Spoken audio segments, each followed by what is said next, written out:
Okay, magandang gabi po sa ating lahat at kayo po na mga tagapakinig. Alam ko po handang-handa na kayo para po ating tuunan ng pansin ngayon yung nalalabi sa nabuksan po nating mensahe ng Diyos kaninang umaga.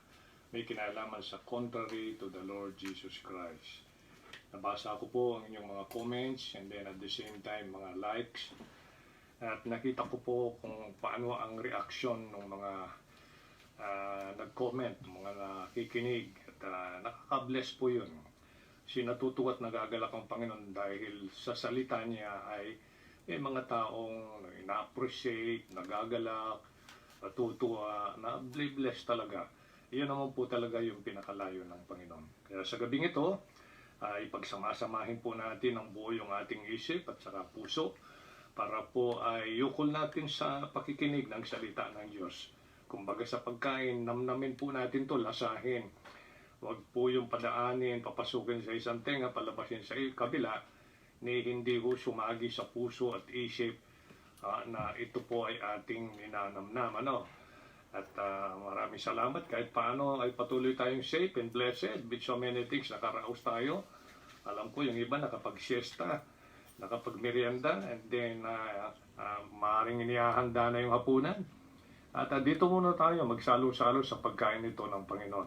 So pwede ho ba ninyo ako samahan sa panalangin? Yung patuloy po ninyong prayer, napakalaga. Yan po yung aking unang-unang ina-appreciate sapagkat kailangan po natin yung power, wisdom ng Panginoon, leading at direction po ng Banal na Espiritu. Teacher po kasi natin yun Kasi sa Kanya po tayo dumipende. At panatilin po natin yung heart natin soft para yung seed, yan ang Word of God, ay talagang kaagad may tanim po sa puso at yan ay sa mga darating na araw ay naalagaan po yan, uusbong at magbubunga.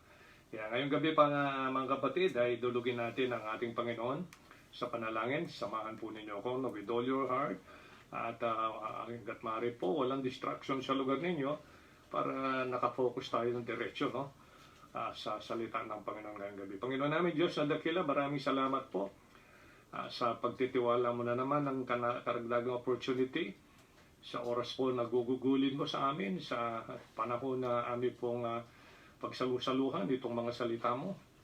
Of course, ay dumidepende po kami sa iyong Espiritong Banal na nanaham sa amin, na siyang aming guro, sa iyong aming pong guide, na sana Panginoon yung eksaktong kalooban mo, things that you prepared for us, ay aming pong makamtan. Nawa Panginoon ay nararamdaman namin yung excitement, desire, at kaligayahan, pagnanais na ikaw po yung aming may taas at ma-enjoy namin ang sandali na ito na yung pinagkatiwala sa amin. Tulungan mo aking mga kapatid sa iba't ibang lugar na nakikinig, sumusubaybay, lalo na itong mga regular na tagapakinig, na napakasarap po malaman na may karamay akong mga anak mo, mga kaluluwa, talagang aming pinag-isa yung aming isip para po ay ito ay yukol sa iyo, pagkikinig ng iyong salita. Matutunan namin matanggap ang inihahanda mong pagpapalang spiritual. Thank you Lord sa panahon na kung saan ay pinakita mo ang iyong kabaitan, kabutihan, care, power, everything para lang manatili kaming safe at umabot sa karagdagang opportunity. Tidisin mo ng aming mga thoughts and heart continually. Anything na makita mo, hindi po kanais-nais na sumasagi rito. Hari naman Lord ay dadaan lang po yan at sapagkat ito'y bahagi ng mga bagay na kita, naranasan sa mundong ito, na marahil ay hindi ko kanais-nais sa iyo. But patuloy mo pong I purify our thoughts and heart, keep us humble para po nabibigyan palagi ng daan ang lahat ng gusto mong kalooban upang maging maliwanag, yan ang maghari sa buhay namin at yan po yung aming may kilos, magawa at maisalita. Kaya sa iyo na pong kamay ang bagay na ito Lord, thy will be done. In Christ's name we pray. Amen. So muli po, balikan natin saglit yung opening verses natin kanina dahil dito po natin hinugot yung pamagat natin na contrary to the Lord Jesus Christ. So sabi po ng Romans 16, verse 17 to 20, now I beseech you, brethren, mark them which cause division and offenses contrary to the doctrine which you have learned, and avoid them, for they that are such serve not our Lord Jesus Christ, but their own belly, and by good words and fair speeches deceive the hearts of the simple. Kaya wala po kasing naatupag to, wala po palaging iniisip kundi yung belly, no? Yung tiyan, kapakinabangan, no? Material. For your obedience is come abroad unto all men. I am glad therefore on your behalf. But yet I would have you wise unto that which is good and simple concerning evil. And the God of peace shall bruise Satan under your feet shortly. The grace of our Lord Jesus Christ be with you. Amen. As I said, yung binigyan natin ng diin kanina, yung Isaiah 8:20, napakalaga po yon na matandaan ninyo kasi yan po yung gagamitin natin na liwanag para kumbaga sa flashlight. Yan po yung ay tutuon mo doon sa mga bawat sinasabi, tapos timbangin natin kung ito'y naayon doon sa timbangan ng Panginoon. Ano? Kaya to the law and to the testimony, if they speak not according to this word, it is because there is no light in them. Yan ay maliwanag na pahayag ng Panginoon. At kaya po dito ay si Paul, naranasan po niya yung kalagayan na kung saan ay palagay niya ay yung kanyang nakagisnan during that time na pinapractice pa rin niya, sa kabila na may mga disciples ng Panginoon na tinawag at inorganize. Ayan nga po yung unang local church na po. Pero sa local church na yun, makikita po natin, hindi ho perfecto dahil may Judas sila, no? Kaya hindi po natin masabi na lahat po ng mga bumubunong 12 ay sa Panginoon. Sa punto na kung saan ang buhay ng Panginoon, kalooban ng Panginoon siyang biiral, no? And then makita natin dito si Paul ay inadmit po niya. He thought kasi nung panahon na yon, tama siya. Then he find out when he encountered the Lord Jesus Christ, nagkaroon sila ng conversation, nagkaroon siya ng liwanag, na-convert siya, in other words, na born again, alright, na pinanahan ng Banal na Espiritu, na-realize niya mali ang ginawa niya. So tanggap niya, and then naging bold siya. Kung tignan mo yung kanyang buhay, abang ho siya ay nagmi-missionary journey, ay napaka-bold po ng tao na ito na ginamit ng Diyos, no? Kaya sana ho ay ganun din. Isang bagay, alam niyo yung aking pinagtatakan, itong mga madaling masway ng anuman ng iba't ibang klaseng doktrina na maaaring bago sa kanilang pakinig, pero hindi po matibay yung kanilang foundation. Bigyan ko kayo ng isang halimbawa. May mga matagal ng mga ngaral, and then the same time nung sa kaka-fellowship nila kung kani-kanino, kung ano, sa kaka-join nila kung ano yung mga grupo-grupo, ay hindi pala naging matatag yung kanilang paniwala kasi nung ma-encounter nila yung isang grupo na inaatake yung sinner's prayer and at the same time yung receive, tanggapin si Kristo, ang kailangan lang daw talaga believe, no? So na-confuse sila, so nakita nila na yung kanilang dating ginagawa hindi ganon. So ang problem ay sumuko sila, sumurrender sa ganung paniwala, and then alam ba ninyo kung ano nangyari? So lahat ng mga miyembro nila ay nire-baptize. Imagine that one. Nire-baptize. Ang problema, yung pastor hindi nag-rebaptize, so hindi nagpa-rebaptize. Kaya ano nakita nyo doon? Ano ito? Ano katatawanan? Ang problem dito sa matuwid na salita, ang ganito lang po yun, mali sila nung dati. So dahil mali sila nung dati, hindi sila ligtas. So maging yung pastor hindi ligtas noon, nung mangangaral siya ng ganito, tapos yung mga nag-profess, binaptize niya. Okay, tabi, di ba ridiculous? Katawa-tawa yung ganon. Kasi nga, yung foundation hindi strong, at palagi ho sila kasi dumidepende sa mga libro, no? Hindi ko minamas sa mga libro, nakakatuloy yung kahit paano. Pero tignan natin ho yung orientation, no? Yung orientation nung author. And then at the same time, gayahin po natin yung taga-Berean, Acts 17:11, search the scriptures whether those things were so. And then of course, meron tayong Isaiah 8:20, right, to the law and to the testimony, if they shall not, if they shall not speak according to this word, it is because there is no light in them. We're talking about the light of the Scripture. Salita ng Diyos, light and lamp, Psalm 119, verse 130. Kaya yun po yung nagiging problem, kung ano na lang yung pinagalo-halo sa kanilang mga karanasan. Kaya yun lang po yung aking tanong sa matuwid na salita, during the years na lumipas, bago mo inadapt yung paniwalang yan, so hindi ka pala ligtas. Hindi pala ligtas yung mga miyembro mo, ni-rebaptize. Ang problem, hindi siya nagpa-rebaptize. Ang question, sino kaya magre-rebaptize sa kanya?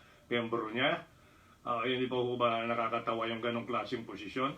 Klaseng mga ngaral, kung ano-ano na lang? Ay, naku, nakakatawa po yung mga ganon. Napakahirap po yung samahan yung mga ganyang grupo, no? Hindi alam yung kanilang, titingnan mo muna, dandahan. No? Tapos suriin with all your heart, tumiyak ka sa Panginoon. Lord, just open my eyes of understanding. Para alam ko, medyo nakukonfuse ako rito. Ano ba talaga rito? Ay, di pagtimbangin mo. And then, sinabi lang yun, walang receive, kailangan believe. Hindi mo naintindihan yung believe. You cannot separate those two. Pag ang inaabot ba sa'yo yung pera, tatanggapin mo ba yun? Re-receive mo ba yun? Kung di ka naniniwala na yun ay talagang binibigay sa'yo walang bayad. Siyempre magaling lang kung meron kang alinlangan, hindi mo naman siya pwedeng tanggapin yun. Pareho din po yun. When you express belief, that implies you are receiving. When you receive Christ, that implies you believe na siya po God manifest in the flesh, galing sa langit, pinadala dito sa lupa, upang siya yung magbayad ng ating kasalanan. Siya yung Savior na kailangan mo. Siya yung blood niya ang kailangan mo para mapatawad ang ating kasalanan, matubos ang ating kaluluwa. Ganun lang yun eh. Makikita mo naman doon sa 1 Corinthians 15, ang nag-receive doon sa gospel ay yun ang nag-believe. Ang nag-believe, yun ang nag-receive. You cannot separate those two. Grabe naman pa nga mga klaseng mag-aaral na gano'n, ano. So napansin po natin dito mga kapatid, ito po, kaya challenge po sa ating lahat yung pag-aaral. Napakalaga. Kung kayo miyembro ng isang local church, atinan po ninyo yung Sunday school. Kasi nandyan po yung doctrinal part. And at the same time, yung preaching, ang maganda pa sana sa preaching na po, sa akin lang po, no, yung meron talagang teaching yan. As much as possible, 50-50. Yung 50% ay bahagi po ng challenge based on the truth of the Lord. And then yung doctrine na po, kasi yung doctrine ay kumbaga sa binabaon, na poste ay talagang inilalalim mo yan. Kumbaga sa pako, okay, ay kailangan may baon mo todo. So very strong yung foundation mo. Kasi yung strength, yung po yung nagbibigay sa iyo ng assurance, kapanatagan, dun sa narinig mo na humahamon sa life mo. Alright, tirahan mo na yung bahay, matatag yan. Ganito yung pagkagawa niyan, solid yan. O anong pakiramdam mo doon? No, ganun lang po yun. So, nakita natin yung tatlong bagay na bigyan natin ng pansin kaninang umaga. Mga kapatid na may kinalaman sa mga contrary things that are contrary sa ating Panginoong Jesucristo. Una yung blinded by prejudice. Kaya yung I thought, sa kapalagay ko, akala ko, delikado po yung ganun. Huwag kang mag-stay sa ganong klaseng kaisipan. Kundi you have to search the scriptures, study, alright? Always ready to give an answer to the one that asketh you of the reason of the hope that is in you. That's 1 Peter chapter 3 verse 15. So blinded by prejudice, yan po isang halimbawang pinasulat ng Panginoon sa buhay ni Naaman, na gusto ni Naaman kung siya sikat na, alright, siya talagang mighty man of valor, great man ang description. Gusto niya talaga, ang nais niya, yung prophet ng Panginoon, ay nandun mismo sa kanyang harapan. At tapos ay kung ano yung pe-perform niya doon, nakikita ng mga tauhan niya. Yun ang ninanais siya, kaso hindi po yun ang nangyari, kundi binigyan lang ng instruction, pinaabot sa pamagitan ng kanyang mga lingkod. No? Sabihin niyo sa kanya, ganito, ganyan. Alright. So, napakahirap po yung preconceived judgment, yung hindi matuwid na palagay. Kaya kailangan po talaga gayahin po natin yung mga Kristiyanong taga-Berea Search the scriptures whether those things were so. Daily, search the scriptures daily whether those things were so. Yan po isang magandang halimbawa, example, na pinasulat ng Panginoon sa tulad ng mga personality yon na dapat gano'n ang ugaliin. Search. Pag nag-search ka, di naman siguro minsan tingin lang, talagang hahalughugin mo, yun ang searching. Pag-study, ina-analyze mo talaga yan. And then ina-apply mong rule of interpretation. Ganun lang po yun. Siya pangalawa po na napag-usapan natin, napakasarap para ma-avoid natin yung mga bagay na maaaring ginagawa natin kontra pala sa Panginoon. Akala mo lang ay yun ang gusto ng Panginoon. Yun ang problema doon. Akala lang. So make sure na bawat ginagawa natin, sigurado ako, kasi very clear, maliwanag pa sa sikat ng araw, parang mga ganun expression, Pangalawa, ang isang bagay na kumukontra sa Panginoon, yung surfeited by worldliness. Masyadong nagpakabundat, nagpakalango, nagpakalabis, doon sa mga tinatawag nating mga bagay-bagay na hindi mo alam, nalalayo ka na sa Panginoon, nawawala na yung excitement mo, nawawala na yung tinatawag nating init, yan na po yung nade-develop na yun kasi nasobrahan tayo ng maraming pinagkakabalahan, nakalimutan natin yung pinakamahalaga which is eternal kind na bagay, mga bagay din nakikita pero dinidescribe ng Diyos sa kanyang salita. Surfeited by worldliness, kaya isa lang beses binanggit sa Biblia, the whole Bible, dun sa Luke 21:34, yung overcharge with surfeiting. Surf the net. Yan na po yan. Kaya nakikita natin na halos ho yan ay kumalat na po sa mga internet, mga tinatawag nating mga announcement, etc., bali-balita, na yung tungkol dan sa chip na yan, chip. Pero po pagkatanda natin, ang sa Biblia ay nilalagay ho sa right hand, hindi ho sa kaliwa. Okay? So tayo po, ang kagandahan ho dyan ay hindi na po tayo papasok pag nagsimula po ang implementation yan ng mahigpitan. Kaya nga may 3.5 years na ito muna, may panakanaka ditong kapayapaan, may gulo din. So of course, alam naman natin sa mundo, lalo na devil na nangangasiwa. Kaya lang, puno-puno ng deception yung first 3.5 years. Kaya lang, after 3.5 years, bibisto na siya ng Panginoon. Kaya dahil nabisto na siya, ito na po yung rebellious spirit, digmaan na po ito kasi nakuha na niya ang kalooban ng United Nations. Yan po yan, pamunuan ng United Nations, yan po ay naguyo na niya, nadaya na niya, kaya sila po ay organized against Israel. Kaya Great Tribulation, yung last 3.5 years, alright, na hindi pa nangyari kasaysayan ng mundo. So yan po yun, mga kapatid, sana po, hanggat meron po tayong alam na mahal sa buhay na hindi paligtas, makakilala at kaibigan, close friend, ito na po yung time natin. Hanggat may opportunity, gawin na po natin para hindi ho sila mapasama. Ako po talaga iniisip ko na sana mga mahal ko sa buhay, mga kamag-anak, etc. As much as possible, ay kung pwede, hati-hatiin ko yung katawag ko at least kahit paano ay makaabot sa kanila, At sana naman kung ikaw ay nakikinig, okay? At ikaw ay mahal ko sa buhay, kamag-anak, kablad, etc., ang isipin mo yung sa Panginoon, wag mong isipin yung ako. Okay? Ang sa Panginoon, ang isipin ho natin. Surfeited by worldliness, kaya yung mga bagay ng sanglibutan, yan po yun, Kaya napakahirap po yan. Umaabala, umaagaw, ninanakaw yung time natin sa Panginoon, yung focus natin sa Panginoon, yung priority natin sa Panginoon. Yan po very unfortunate. Kaya minsan lang po ginamit yung surfeiting or surfeit sa Biblia.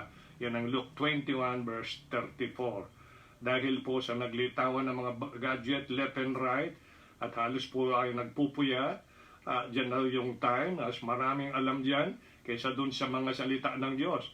Kaya kailangan ho ng bawat Kristiyano na sila po estudyante.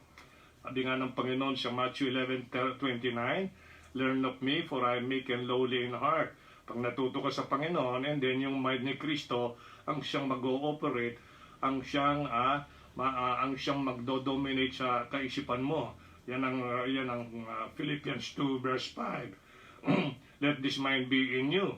And then the following verse says, humility po ang binigyang diin doon. And then after humility, after the accomplishment ng kanyang mission, ay makikita din ninyo yung mga kasunod na talata, and exalt po siya. That is the time of exaltation. Suffering muna, kumbaga sa sitwasyon, crown mo ay cross muna bago crown. Di pwedeng crown bago cross. Cross muna bago crown. Kaya nga yung 2 Timothy chapter 2 verse 12, if you suffer, right, you shall also reign with Him. Nakita nyo? Ay nandun po nakasalalay. Kaya yung Philippians 1:29, tayo ho ay binigyan ng hindi lamang upang manampalataya, kundi mag-suffer for His name's sake. Alright, number 3, swayed by Satan. Ito yung pinakadelikado. Bantayan po natin yung ating thoughts. Okay, yung ating mga buhay na baka nagiging palalo tayo. Akala natin kaya na natin, hindi ho. Kaya ko na, hindi ganin ho. Always daan sa prayer, Lord, di ko po kaya without you. Tanggapin mo yung katotohanan, ganun lang mga kapatid. Kasi nakabantay ang devil dyan, pag ikaw ay natuto dun sa kanyang lessons, yung pagiging prideful, no? Ay unti-unti kanya na-influence using your friends marahil, using your someone na very close sa'yo, mapagbantay ko tayo. And then of course at the same time, mga bagay sa ating paligid, bagay-bagay ng sanglibutan. Alright? Kung minsan ho ay lalo na yung mga sobrang pasyalan, excited ka sa pasyalan, handang gumastos talaga at magmadaling araw, pero pagdating sa Panginoon, ayaw nating gumastos. Okay? At hindi tayo masyadong excited. Sana walang ganun, Sana walang ganun. Ngayon, itong number 4 natin pag-usapan, ito ho yun, Ito yung part 2. Tingnan natin ang 1 Timothy chapter 1. 1 Timothy chapter 1. Contrary to the Lord Jesus Christ. Alright, blinded by prejudice, self-fitting with worldliness. Yan po yung ating makikita, no? And then by worldliness, self-fitting by worldliness and swayed by Satan. And then dito po sa 1 Timothy 1, 9 and 10. Pag siya ay ito po sabi ng Biblia, sa 1 Timothy 1, 8 to 10, ang babasahin po natin, no? Nakalagay natin doon 9, pero dinagdagan ko ng verse 8 para ho at least makuha natin ng more na liwanag doon sa unang bahagi nito, no? So, ang number 4 ay pag-usapan po natin yung obsessed by error and ungodliness. Yan. Obsessed by error and ungodliness. Tuunan po ninyo, pansinin nyo yung 1 Timothy 1, 8 to 10. Obsessed, okay, by error and ungodliness. Pag sinabi nating obsessed, okay, kikita po ninyo sa screen, to excessively preoccupy the mind of, ano yung kadudugtong ng of, something, kung ano mga yon, sumobra yung occupation ng mind mo sa mga bagay na yon. Sa Tagalog version nito, o kaya yung pagtatagalog natin dito na kahulugan ng obsess, sumaging lagi sa isip. Mga kapatid, tayo nakakaalam, ano palagi ang sumasagi sa isip mo. Na kung minsan gumugugol marahil tayo ng time yan, pag may naisip ka, talagang doon mo na lang halos, baka hindi ka na makatulog dahil yun na lang ang iniisip mo. Right now, obsessed ka sa isang bagay. Maraming mga pwedeng i-apply yung salitang obsession, Saan ka na obsessed? Maring meron kang kinagigiliwan, talagang yun ay ini-imagine mo, iniisip. Di natin alam, maaring lugar na gusto mong pasyalan, o maaring isang bagay, whether yan ay damit o gamit, or somebody or someone. Okay? Sumasagi palagi sa isip mo. Obsessed yan. Ito naman ay obsessed by error and ungodliness. Ay, ito yung gusto niyang palaging iniisip gawin. Mga mali, opposite sa truth. Ungodliness, opposite sa godliness.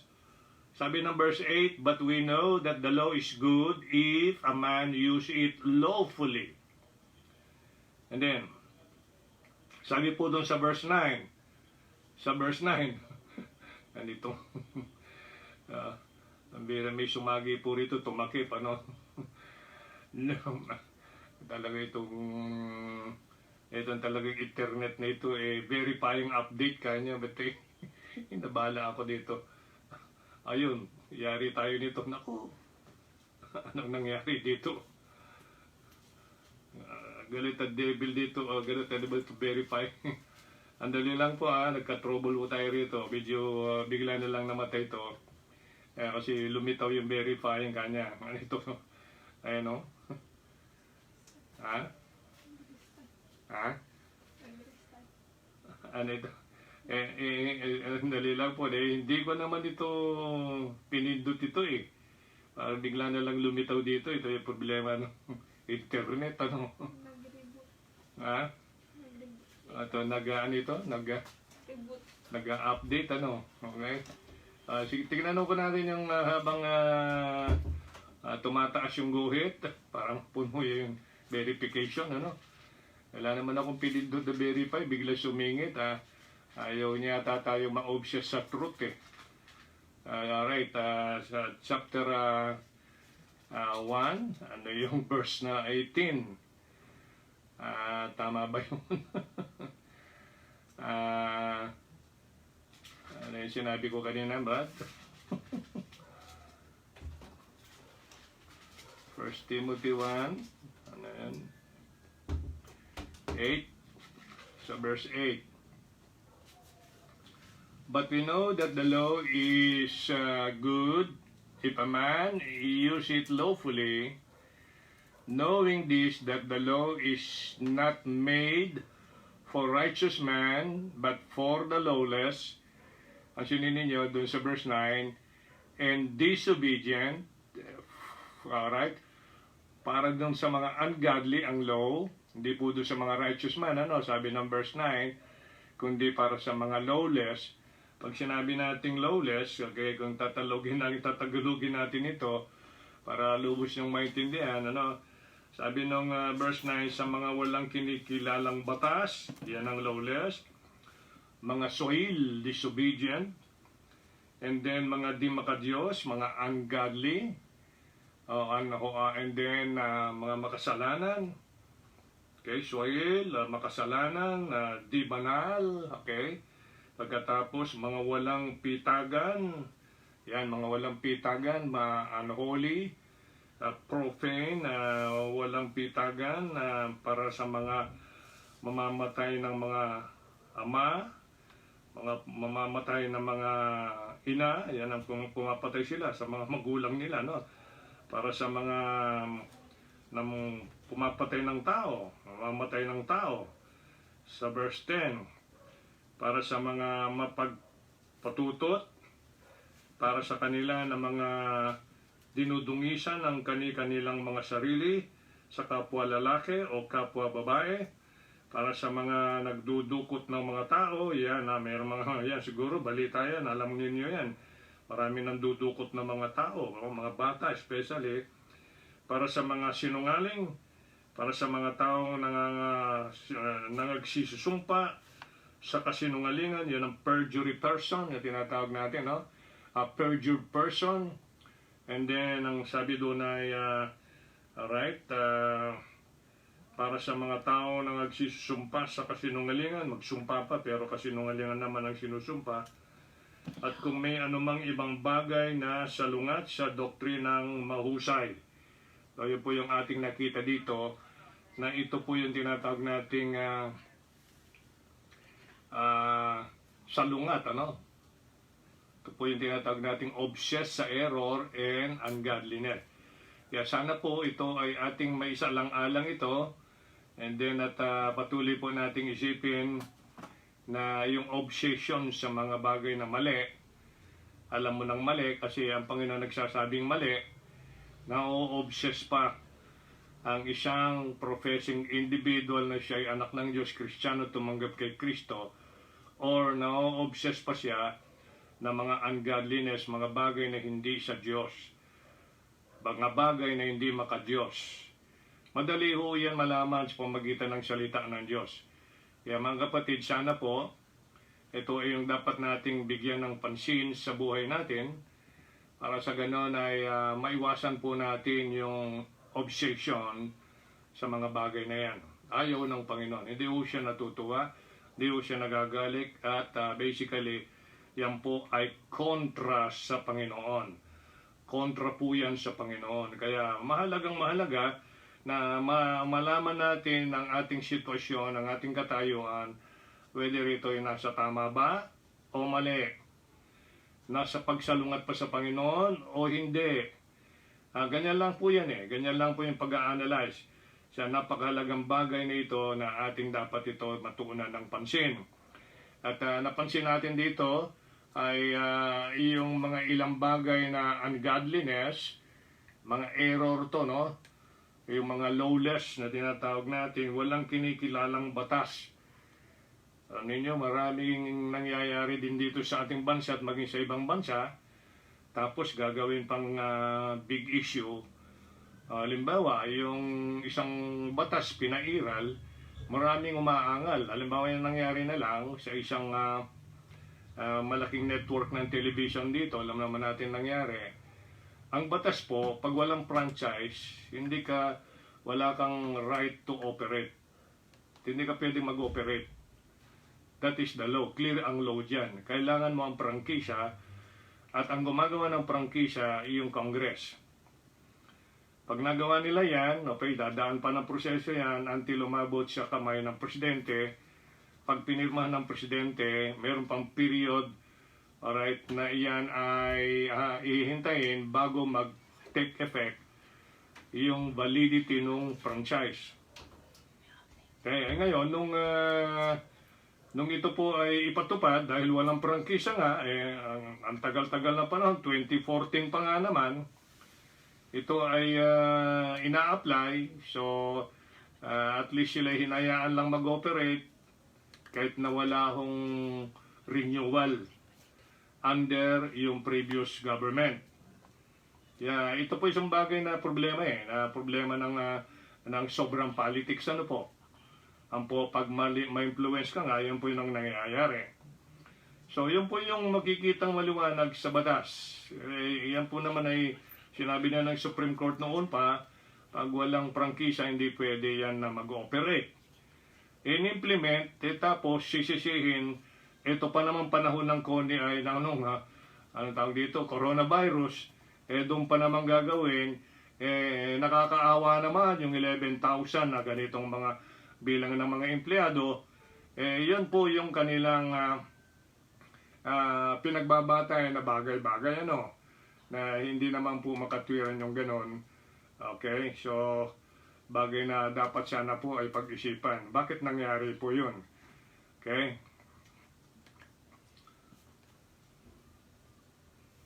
Bakit nangyari po yun? So, nakakalungkot yung mga ganong reaction, lalo na kapag yung mga nagsasalita ay sikat na.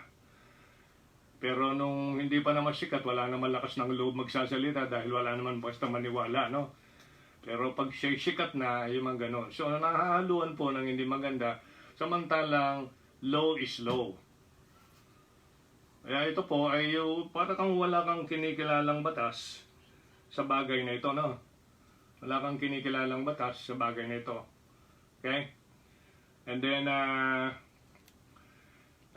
napansin natin dito, ilang mga bagay na binanggit na may kinalaman sa obsession sa bagay na mali at saka yung hindi maka-Diyos.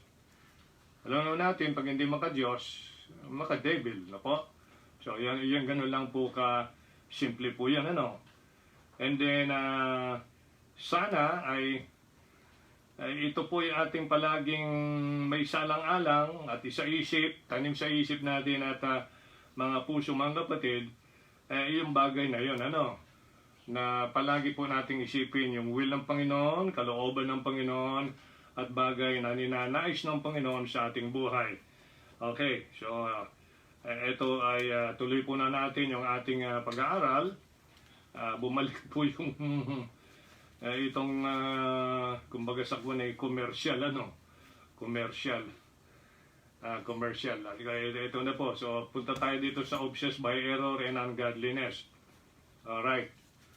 So, titignan po natin, obsessed by error and ungodliness. So, nabasa na natin yung 1 Timothy 1:8-10. Obsessed means to excessively preoccupy the mind of mga maling bagay na sinabi ng Diyos, mali, wrong. At yung hindi maka-Diyos, in-identify na ng Panginoon through His written words. And then, pansinin natin yung Romans 1:16 to 18. Romans 1:16-18. Alright, tingnan natin ang Biblia. Para ho ay maliwanag ang dating sa atin tungkol sa paksa nito, At pasensya na po tayo. At palagay ko, ewan ko lang kung blanco ako doon, hindi ko alam kung anong appearance ko. Wala akong mukha. Nangyari, Ay, tignan nyo, ginagawa ng internet, Ito na ho, Romans 1:16-18. Very clear po ito, ay familiar verse mga kapatid. Ito yung bold na declaration ni Paul, for I am not ashamed of the gospel of Christ, for it is the power of God unto salvation to everyone that believeth, to the Jew first and also to the Greek. Alright.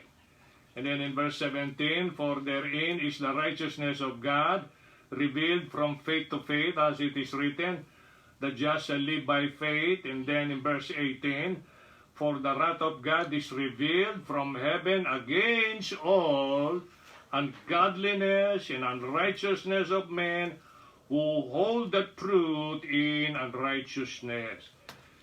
Kaya ito parang pinaglalaruan po yung katotohanan, instead na pamuhay, i-promote, ibahagi, ituro, i-proclaim, ito'y kanilang pinaglalaruan. Marami ho dyan na mga so-called na mga magagaling na tao, pinaglalaruan po yung truth. Tinutwist, kinukurap. Yan po yung mga terms sa Biblia.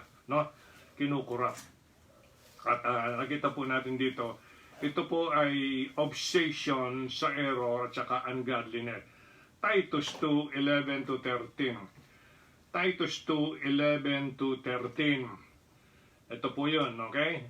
So, para ma-avoid natin, na-specified po yung mga ilang bagay doon na mga mali, error, Kaya sabi ng Panginoon dun sa Matthew 29 o 22, okay, na you do err not knowing the scripture nor the power of God. Yeah. Titus 2:11-13, for the grace of God that bringeth salvation hath appeared to all men. Nakikita na ba ako sa screen? Yes, amen. So, thank you very much. Kala nyo nag-brown out dito, sa inyo hindi, may nag-intervene lang po rito, kaya di tayo pwede talaga mag-rely totally sa internet, lalo na sila yung mga itong mga may-ari ng mga tinatag natin mga gadget, yung kanilang mga brand, tapos bigla na lang papasok. Dapat sana maghingi muna ng permission dun sa nakabili, kaso wala singit na lang. Okay, ulitin natin. Bali, nasingitan lang po tayo ng some kind of break or commercial, ulitin natin verse 11, for the grace of God that bringeth salvation hath appeared to all men. Very clear yun, yung biyaya ng Diyos. Yan ay para sa lahat ng tao because Christ died for all. Alright, Jesus Christ tasted death for every man. Yan po yung mga terms sa Biblia. Huwag kayong maniwala po dun sa elect lang siya namatay. Teaching us that denying ungodliness and worldly lust, we should live soberly, righteously, and godly in this present world. Nakita niyo yung verse 12? Ang lahat po nag-open nito ay yung grace ng Diyos that bringeth salvation that hath appeared to all men. Once na ikaw ay recipient ng biyaya ng Diyos, salvation, kasi ang intent ng grace ng Diyos. Kaya, for by grace are you saved through faith, in that not of yourselves, it is the gift of God, not of works, lest any man should boast. Ephesians 2:8 and 9. Kaya tinuturo po niyan, yung biyaya na yan, and then ng Holy Spirit na gindwell, the moment na ni-receive mo po ang biyaya, ni-receive mo yung person, alright, ni-receive mo yung payment, alright, nagkaroon ka automatically ng forgiveness of sins, redemption of soul, na born again ka, nag-indwell ang Holy Spirit, sealed ka with the Holy Spirit of promise, right away, registered ang iyong name sa Book of Life. Kaya ito, tuturuan tayo, teaching us that denying ungodliness and worldly lust, we should live, what? Soberly, mahinahon, matwid righteously, and godly in this present world. Looking for that blessed hope sa verse 13. Kasi meron tayong inaabangan, mga kapatid. Kasi sa atin po, tignan natin yung life natin. Now we are in the very important part ng ating buhay. Nag-aabang, naghihintay dun sa pagbabalik ng Panginoon as He promised. Kung saan siya, duroon tayo. At alam mo na kung anong mangyayari once na siya'y bumalik. The dead in Christ shall rise first, at tayo mga nabubuhay, ay in the twinkling of an eye, ay mapapalitan po lahat ng ating body na into glorious body, immortality, incorruptible, and we will meet the Lord in the air. Pagkagaling, ano po? Kaya patuloy tayong tinuturuan, teaching us that denying ungodliness, worldly lust, we should live soberly, mahinahon, righteously, and godly in this present world. Bakit? Bakit soberly? Kasi may peace ka na, di nagalit sa iyo Diyos. So, kailangan maging panatag ng kalooban mo sapagkat kasama mo ang Panginoon at hindi kanya iwanan pababayaan. Promise niya yun eh. Siyempre po, pag nakikita ko yung sitwasyon, iiyak lang ako, lalapit sa kanya, kiklaim ko yun. Sabi mo, Ama, hindi mo kami iwanan pababayaan. Sabi mo, supply mo yung needs namin. O mga ganito. Sabi mo, bigyan kami ng kalakasan. Yun po yung very effective, powerful na prayer na madaling matouch yung Panginoon kasi sinabi nga naman niya yun. Kaya ang ating inabangan, looking for that blessed hope. Huwag tayong mag-asa dito sa lupa. Yung pag-asa mo kung hindi. Marami kasi mga tao, marami silang mga pinapangarap kasi yun ang pinapag-asa nila sa buhay nila na maangat man ang buhay nila. Hindi mo masama yun eh. Pero kung doon mo na lang talaga inobsess, no? Kaya, ang iyong isip, ang iyong panahon, ang iyong kalakasan, etc. Nawalan ka na ng tinatawag nating katahimikan sa isip mo. Okay? At ang nagiging kilos natin at paggawa, nasa form ng ungodliness. No? At yung mga bagay na mali, error. So, alam dito, excited tayo paghihintay sa Panginoon, looking for that blessed hope and glorious appearing of the great God and our Savior, Jesus Christ. Mga kapatid, yan. Ito po ang bagay nito na obsession by error and ungodliness, contrary po yan sa Panginoon. Very clear ang Biblia dyan. Ngayon, puntahan po natin yung panglima. 1 Timothy 3:6. 1 Timothy 3:6. Yan, 1 Timothy 3:6 tayo. Ito ho yung panglima. Sabi ng 1 Timothy 3:6, not a novice. Ito po ay talking about yung maglilid ng isang local church. Tawag sa kanya ay bishop. Of course, pag bishop, pastor po yan. Yan ang tawag dyan. Ano po? Elder at the same time. Yan po yun. So, yun ang mga description. Elder, pastor, bishop. Isa lang po yan. Yan ang iba't ibang description niya ng kanyang office. Sabi ng 1 Timothy 3:6, not a novice. Kasi kung nagdi-desire ka ng ganon, pinagpipray mo, loloobin ba ng Panginoon? Pero pinauna na dito, hindi yung novice baguhan. Kasi pag baguhan ay medyo nalagyan, magpa-pop up yan. Lalaki ulo ka agad. No? Kaya marami akong alam ng ganyan. Pag mamadali sa ministry, parang nakikipag-compete. Alright, padalos-dalos yung decision. Hanggat pag naharap niya yung napakalaking giant, na problema ay hindi mapalagay. So walang soberliness. Alright? Lest being lifted up with pride, he fall into condemnation of the devil. Kita niyo yung devil, nakaabang lang yan eh. So ng devil talaga, punuin yung isip natin ng kayabangan, pagmamalaki, pagmamataas, paglobo ng ating ulo. Yan po yung gusto ng devil eh. Talagang i-attract ka sa mga bagay na yan, lalo na kung tumitingin ka ng maraming ministries na nakikipag-compete ka. Wag mong tignan kasi yon, ang tignan mo yung relationship natin sa Panginoon between you and God. And then yung mga tao dyan, makikita yan unti-unti ang building up ng Panginoon sa life natin. Ang salita po ng Diyos yun ang nagbi-build up. Very clear po yung Acts chapter 24, na po, verse 32. Very clear po yun. Na yung words of His grace which is able to build you up. Ayan mo. Pag nakita nila yung pagbi-build up ng Panginoon sa life mo, at yun po ay hindi mo yung pinangarap, hayaan mo lang ang Panginoon gumawa sa life mo kung anong gusto niyang paraan, anong gusto niyang i-build up, anong gusto niyang ipakita sa kapwa. Basta't siya yung hayaan mo. Anong klaseng hubog ang gagawin niya, hintayin mo lang. Huwag kang mangarap, huwag kang makipag-compete.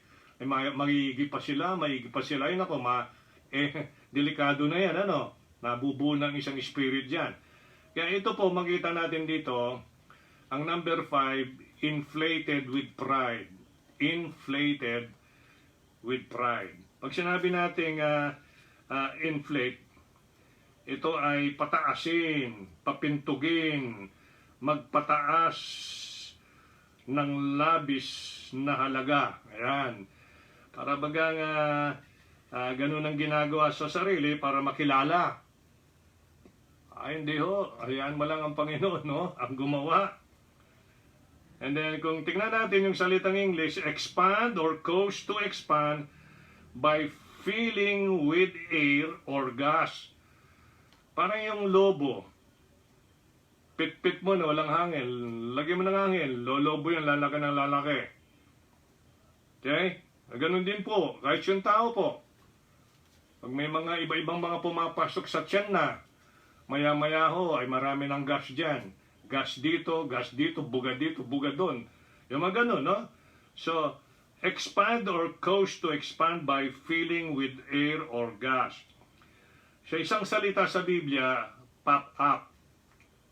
P-U-F-F, then U-P. Pop up. Dalawang words po yun, ano?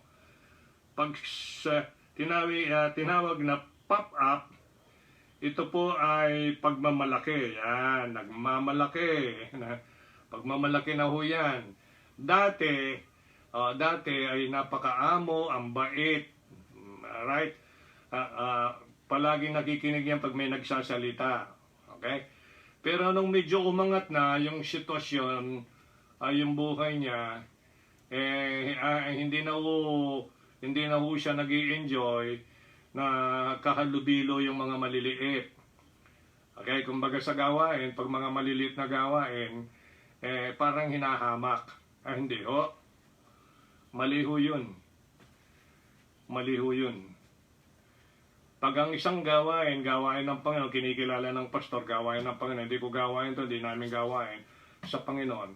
Basta't make sure, alright, yung nangangasiwa ay bigay yung best, yung nararapat, honestly, talagang, yun ang talagang kakayahan mong nasa kanya. So, hindi ko pinag-uusapan whether gaano karami ang miyembro, gaano kalaki yung building, hindi ko pinag-uusapan yun. Quality ang hinahanap ng Panginoon dyan. Hindi po quantity. You cannot please the Lord with quantity. Quality.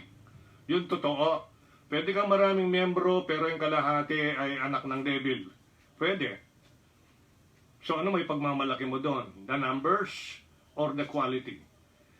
So, yan po yan, inflated with pride. Sa Romans 12, 15 to 16.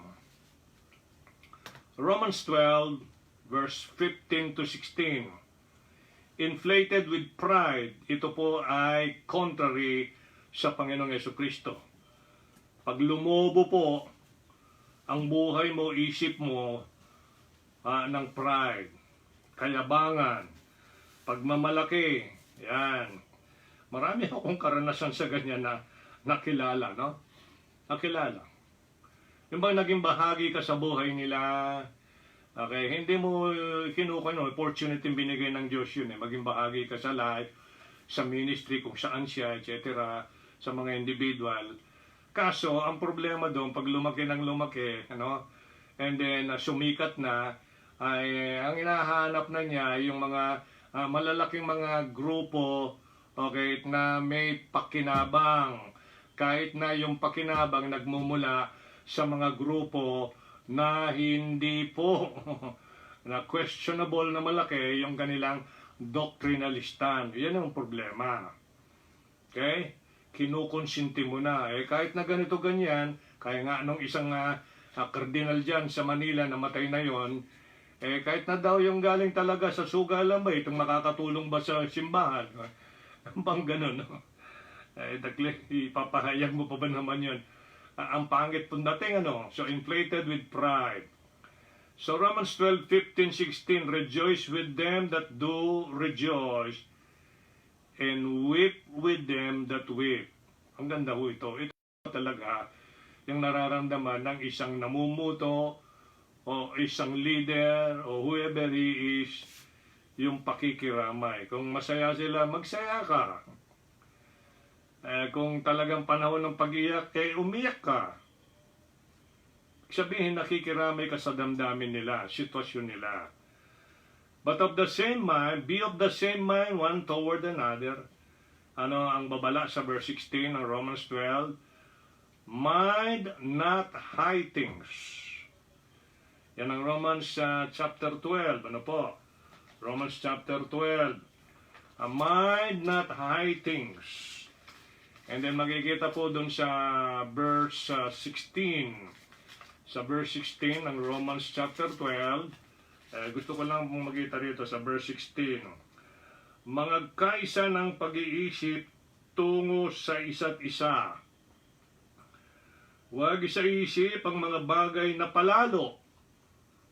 Okay, mind not high things, kundi mga kipag-ayos sa mga taong may mabababang kalagayan, but condescend to men of low state. Napansin ninyo yon? Di ba napakasarap nun? Yung mga nasa baba, kung minsan ho, lalo na, ito, ewan ko ho, no? Ito kasi yung naobserbahan Para bagang kung meron kang mga miyembro, para bagang kung mga halimbawa, alam mo naman ito, hindi naman, lalo na itong, ang major doctrine nila is M-O-N-E-Y, na po, yon. Major doctrine nila, bukang bibig, 50% marahil ng kanilang preaching ay puro ganun dun po ang subject, ano. Pag hindi masyado yung sa tansya nila, hindi masyadong asset sa church, kat mawala sa church, okay na sa kanila. Hindi ho ganun. Dapat po walang humpay na prayer, contact the person, etc. Gagawa ka ng effort. Sa kanila na po yun ang pagpapasya kung pakikinggan o hindi. No, ay hindi mo na po yun. Pananagutan yun.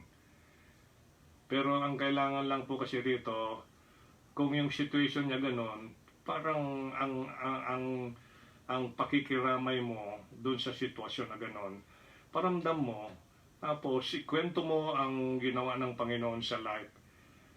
Right? 2 Corinthians 8:9.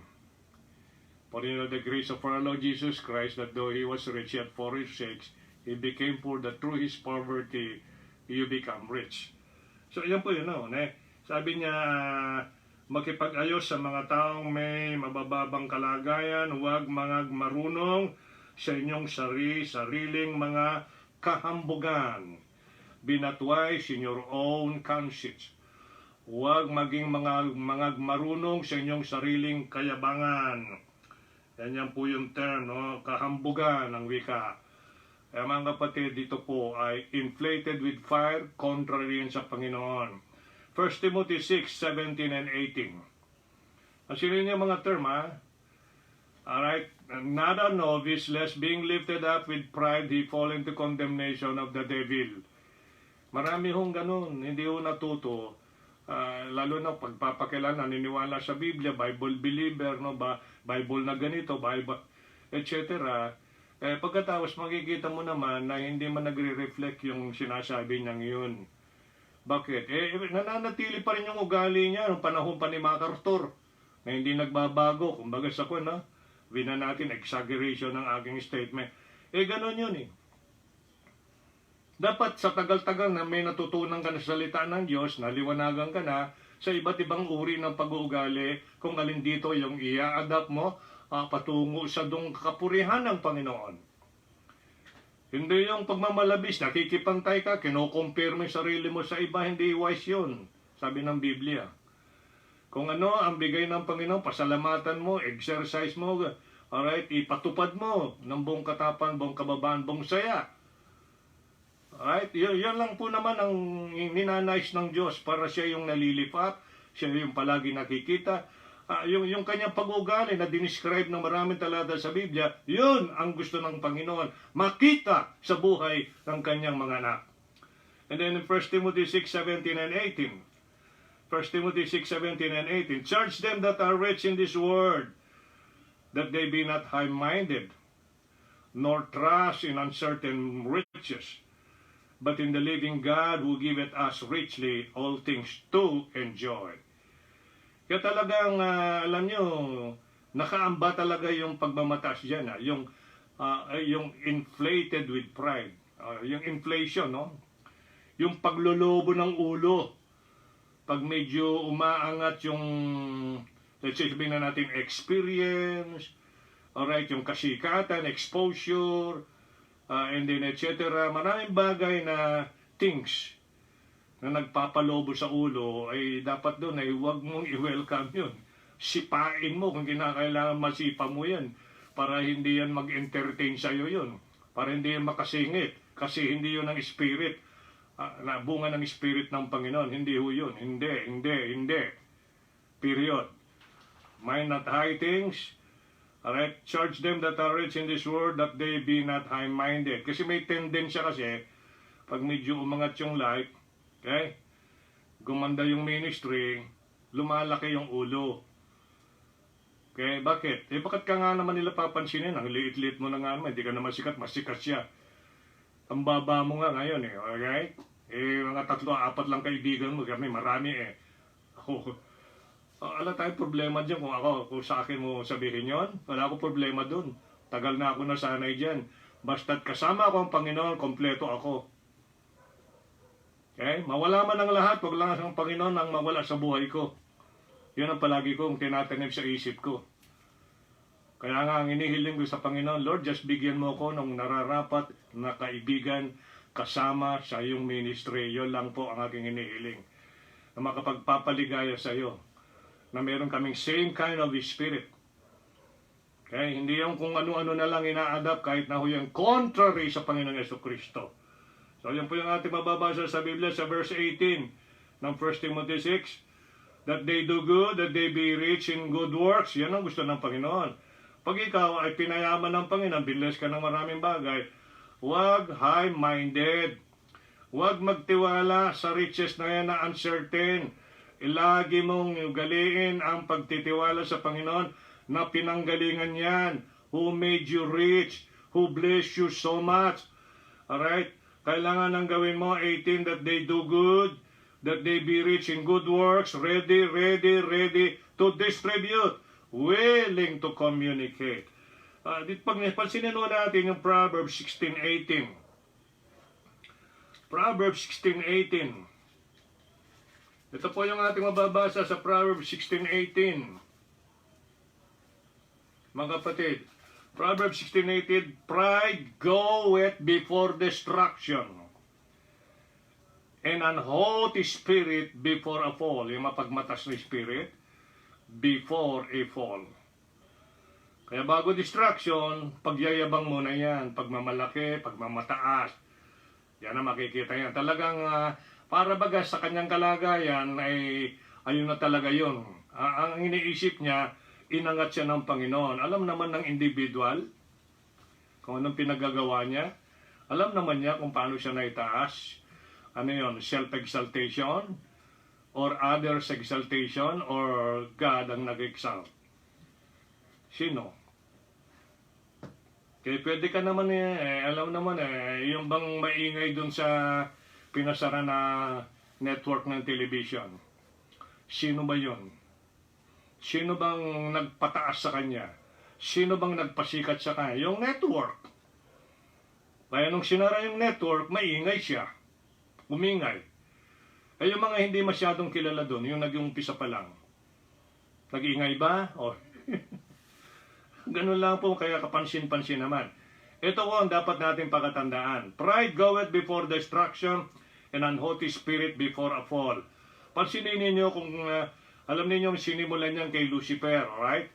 Yan, Isaiah 14, verse 12, yan, hanggang 14. Pero di nung panahon ni Job, diniscuss na ang Panginoon dito. Pagdating sa Job chapter 41, ito yung makikita natin dito, Job 41. Isang bagay na makikita natin dito, yung Leviathan. Yan. Ito Leviathan ay mapapansin natin dito, dinescribe ng Panginoon dito. Sa chapter 41, alam ho ba ninyo how many questions ang binato kay Job? Kasi sa Job, dito ay si Job ang nagsilbing hook. Alright, o worm ng hook. Kumbaga, alam naman natin yung hook, ano? Paano hinuli si Leviathan, binisto, and expose. Kasi palagi nakalubog para makita mo yung isda kung ano, kailangan ma-hook mo yun. At pagkatas makikita. Pre, ayahon mo yun ganun lang ko yun Sa Leviathan, ang naging worm doon sa hook ay si Job. At dito mapapansin natin dito, nagtanong ang Panginoon kay Job, hinggil, how? No, hinggil sa Leviathan na ito, no? 20 questions tungkol sa Leviathan na ito sa verse 21. Kung sino siya, what is Leviathan?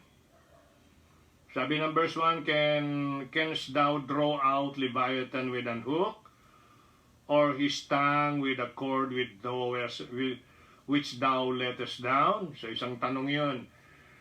Pag tuloy-tuloy mo yung mga pagtatanong ng Panginoon, and then at the same time, kung sino siya at ano siya. At mapapansin natin dito, sa isang description, verse 19, out of his mouth go burning lamps, or sparks of fire leap out of his nostrils goeth smoke. Parang familiar itong description na ito, no? Ang gagaling dun sa kanyang mga butas ng ilong, usok. Kaya pala marami naninigarilyo, lumalabas sa ilong yung usok Okay?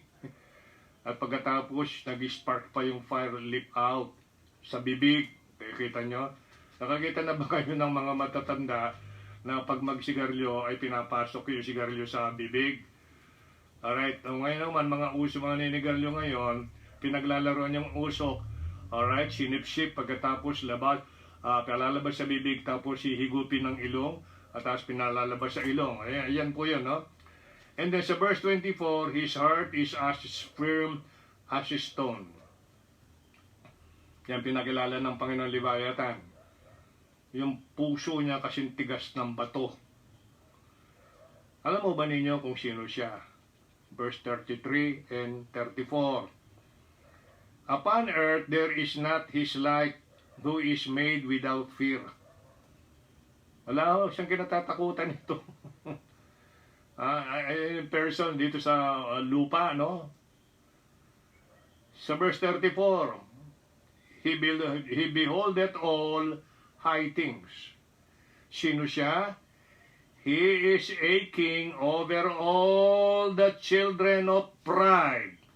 So, alam na po ninyo kung sinong hari ng mga hambog, mayayabang, mapagmataas, Matayog ang isip, ang ulo lumalaki. Yan po yan.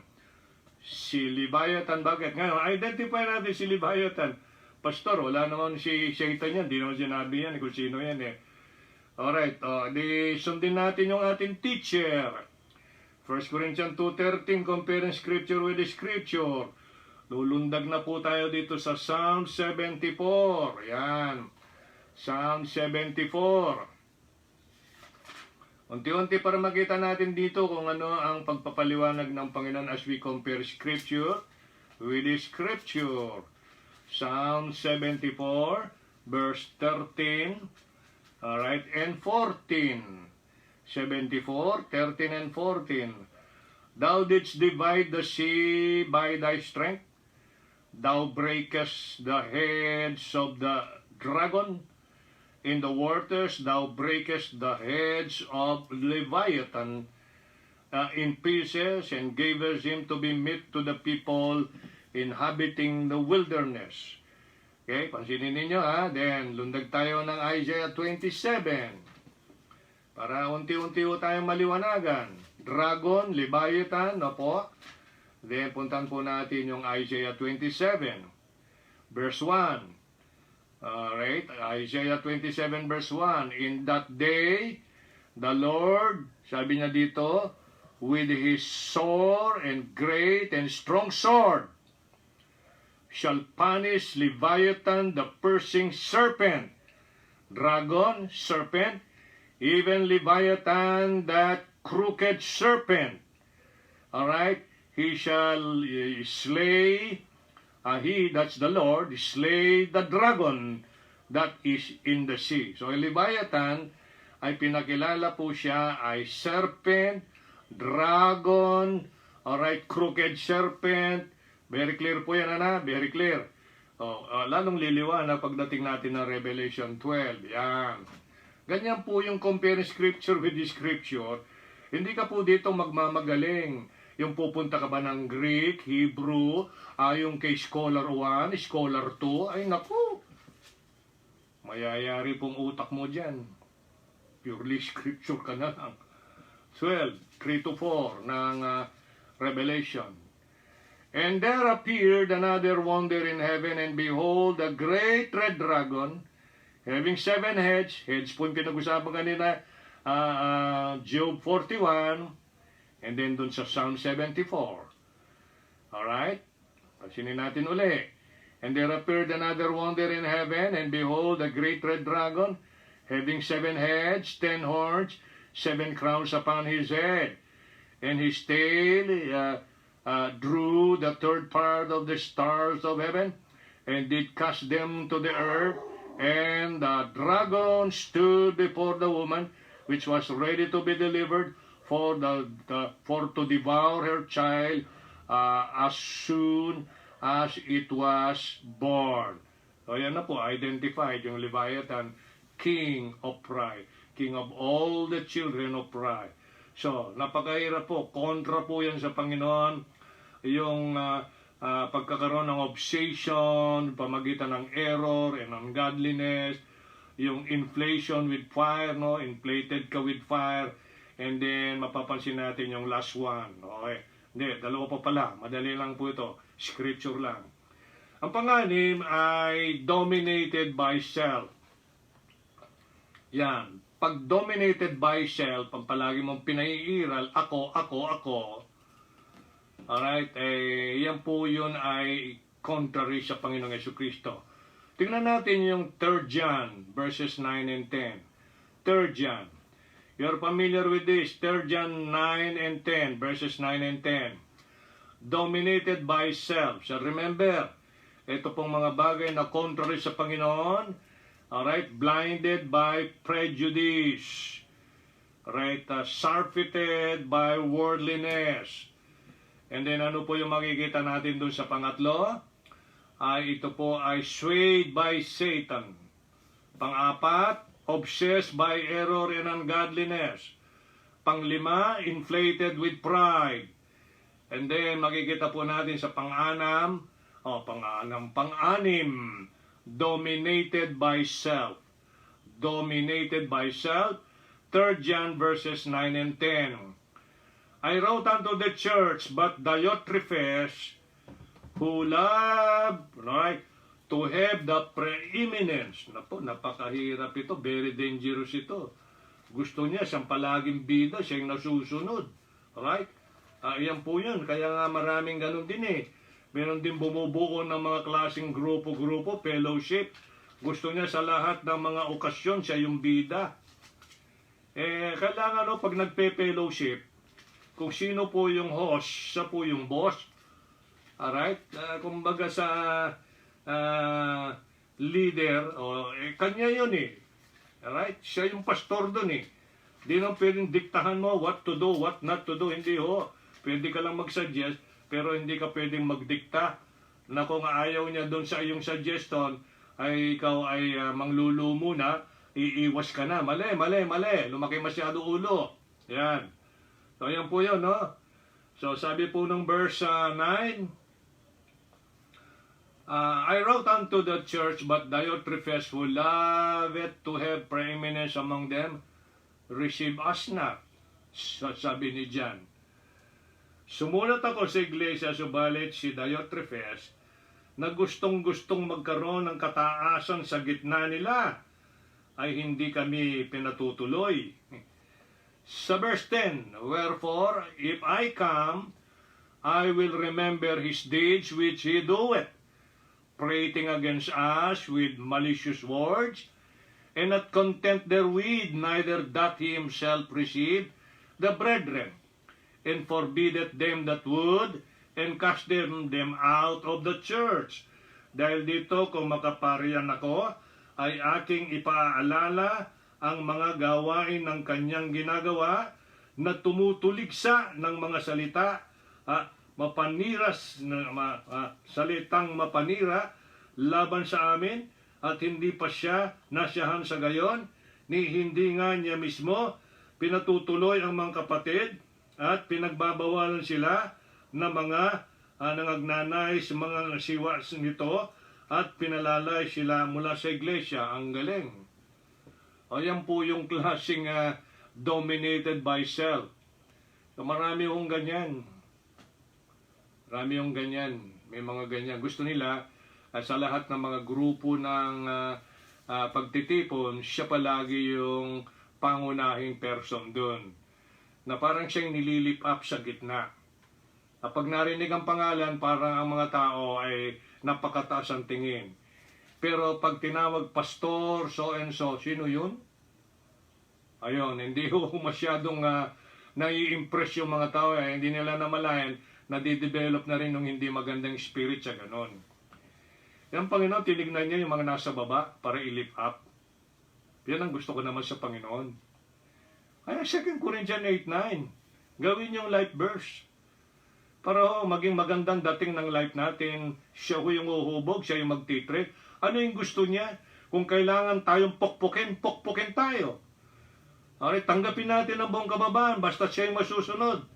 Ano man yung gusto niya, kaya mahirap ang kinakarap, ang magbibigay sa iyo ng comfort, yung kanyang commitment and promise, hindi kanya iwanan pababayaan. Hayaan mo kung iwanan ka na yung mga dati mong best friend, dati mong kasama, so be it. Walang problema yon.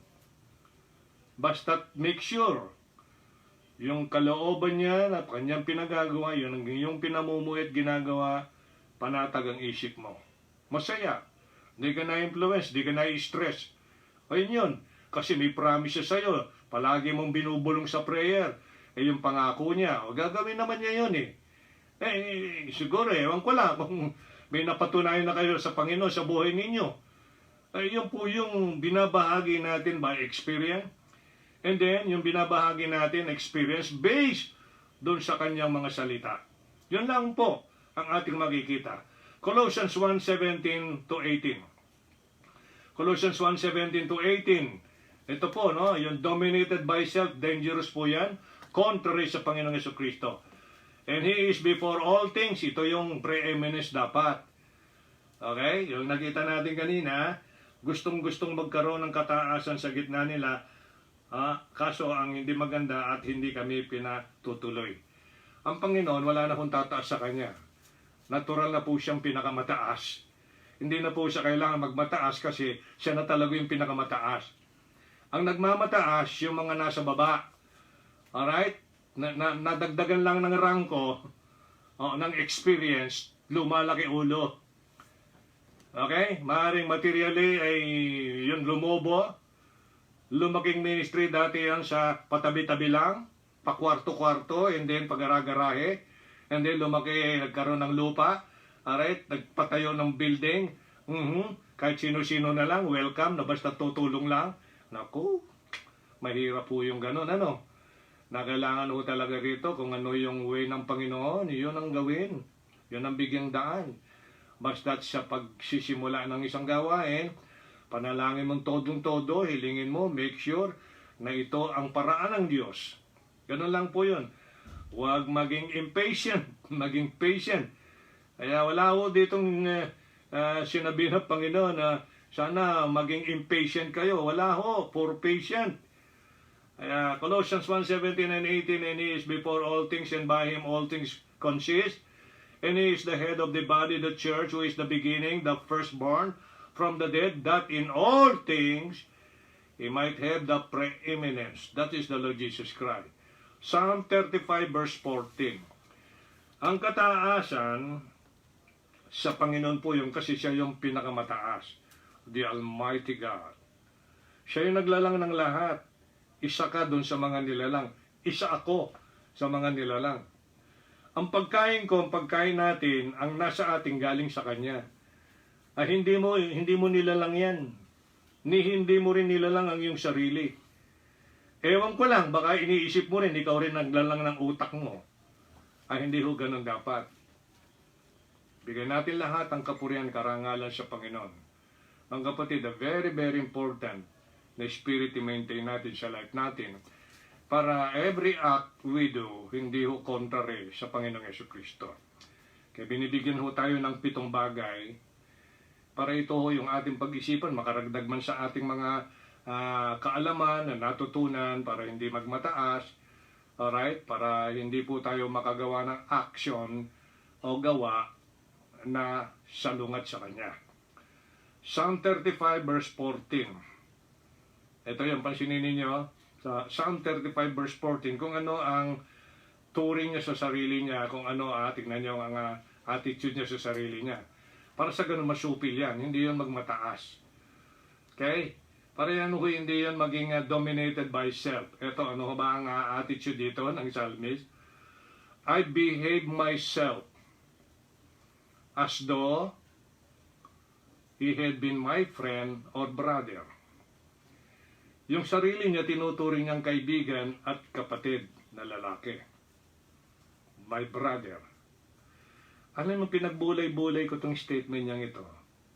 May sense, maganda. Alam mo kung yung sarili mo turing mong kaibigan, ano bang turing mo sa kaibigan? Gusto mo magmalaki siya sa'yo? Hindi. Gusto mo magyabang siya sa'yo? Hindi. Diba ayaw mo? Okay? So I behave myself as though he had been my friend. Pag ikaw ay may kaibigan, ano ang trato mo sa kanya? Ano ang magiging ugali mo sa kanya? Friendly, correct? Friendly. So hindi pwede na yung sarili mo ay magmalabis. Sa palagay mo, kung ang kaibigan mo na itinuturing ay magsimula na magmalabis, magyabang, comfortable ka ba?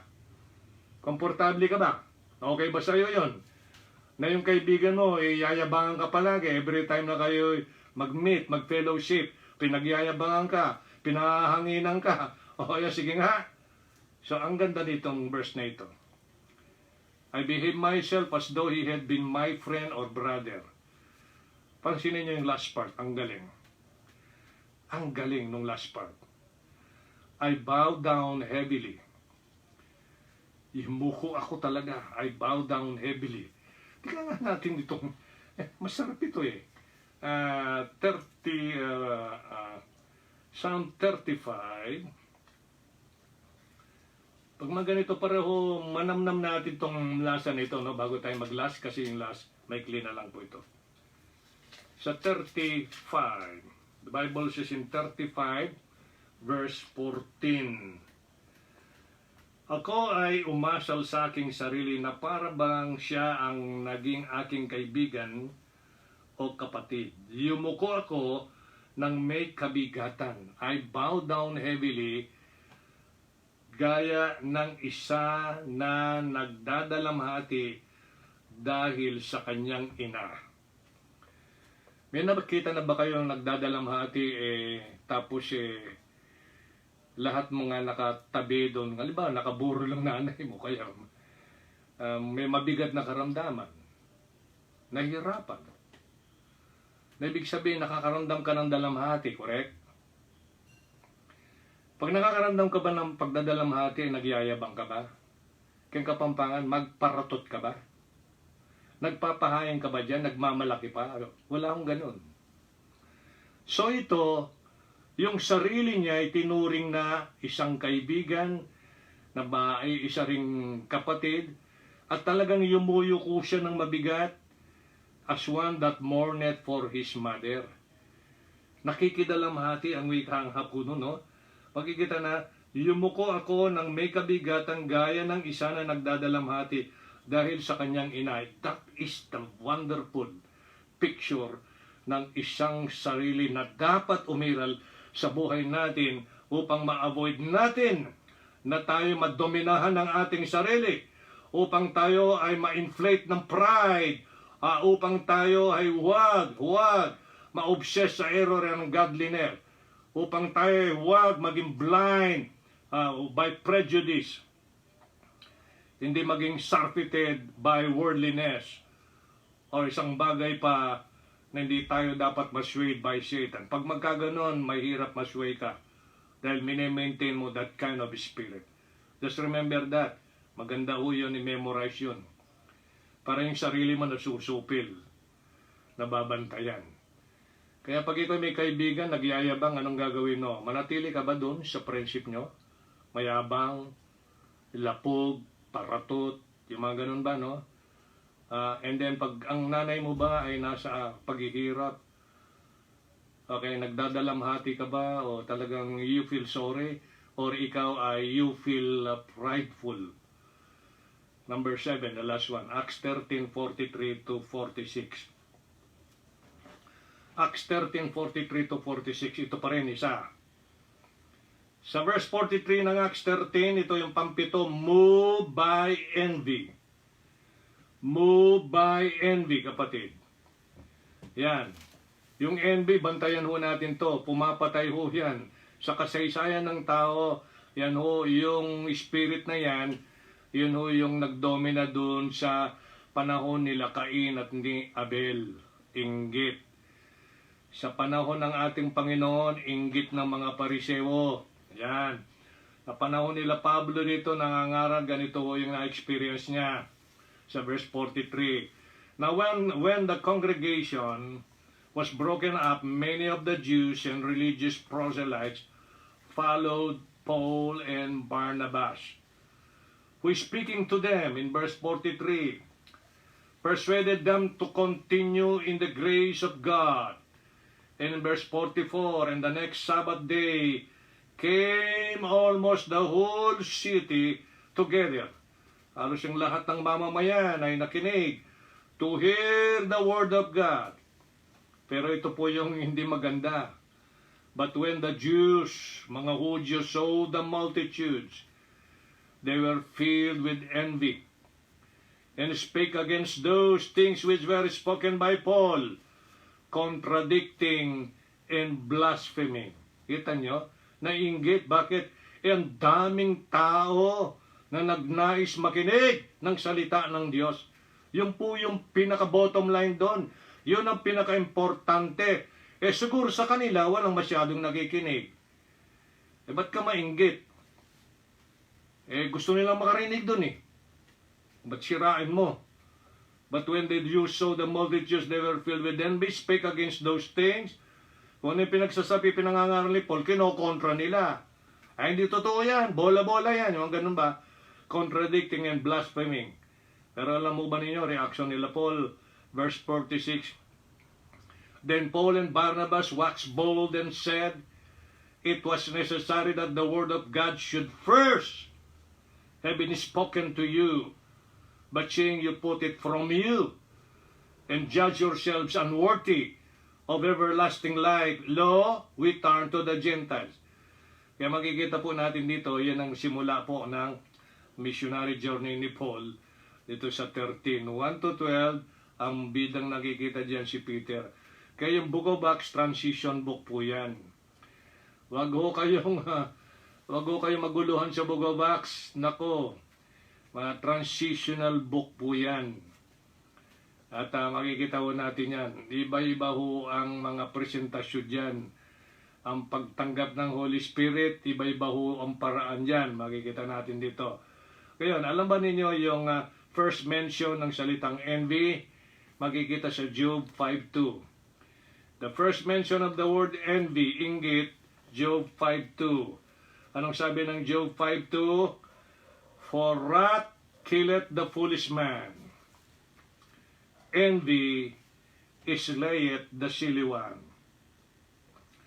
Pinapatay ng inggit yung silly one. Alam mo ba ninyo kung sino yung silly?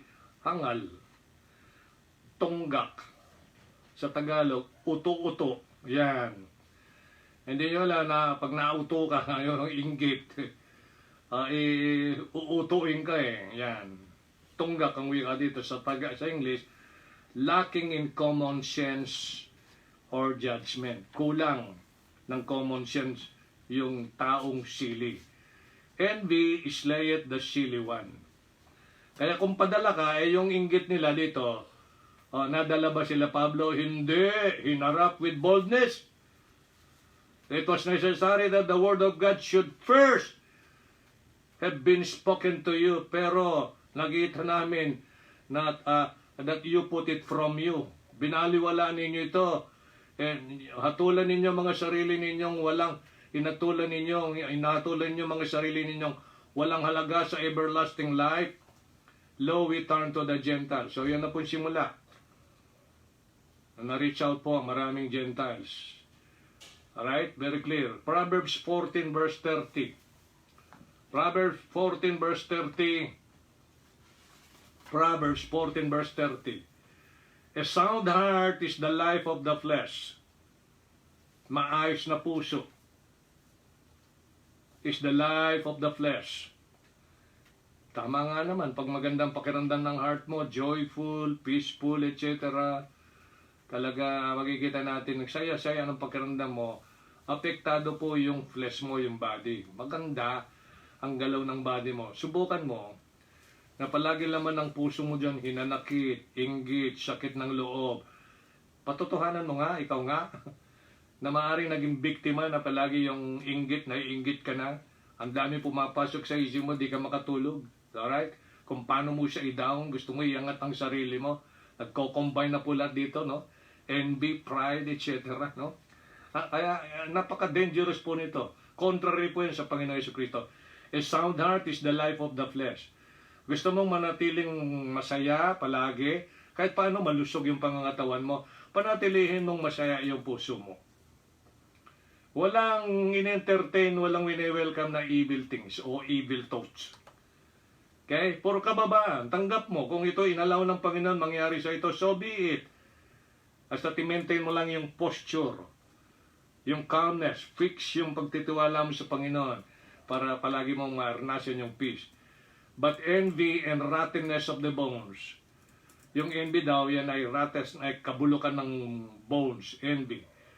Alam mo, pupuro ka na inggit yan, in-entertain mo sa isip mo, 24/7, araw-araw, pag nakita mo lang yung tao na ayaw kinainggitan mo, naninibog ka, galit na galit ka, nasira na naman yung mood mo, alam mo, naapektuhan yung mga bones mo. Hindi ka parang nayayanig ng ganun, na hindi ka marayal, siguro yan ay mapakali, hindi makalakad, kasi inggit ka. Inggit. Envy, the rottenness of the bones. Kaya mahirap po yung ganun, no? Yan ang Proverbs 14.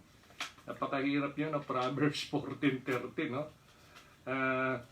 Gusto ko lang po ito, tignan na, silipin natin nga, 14:30. Ang pusong matiwasay ay ang buhay ng laman. Subalit ang pagkakainggit ay kabulukan ng mga buto. Grabe, no? Proverbs 27, verse 4 and 5, last verse. Last verses po tayo. Proverbs 27, 4 and 5, mga kapatid, inilatag po ng Panginoon sa ating harapan, sa ating pandinig, sa ating presensya, sa ating atensyon, mga kapatid. Sipin mo ang 7 bagay na ito na contrary sa ating Panginoon Jesucristo. I do believe ayaw nating masaktan ng Panginoon.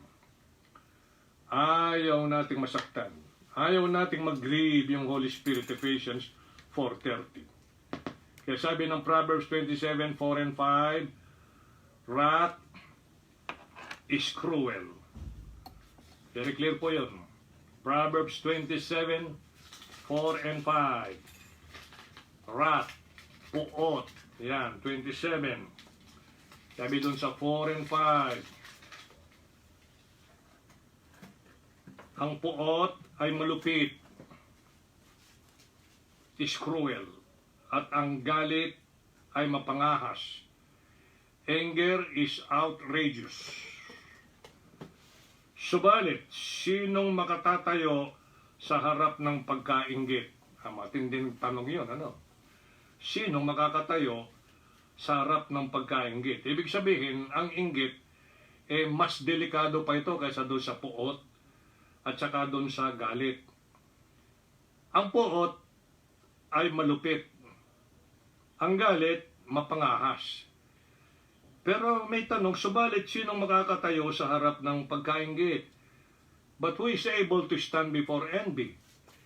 Verse 5, pansinin ninyo. Alam, tanggapin mo. Kung salita ng Diyos, nire-rebuke tayo, kinokorek tayo, so be it. Bakit?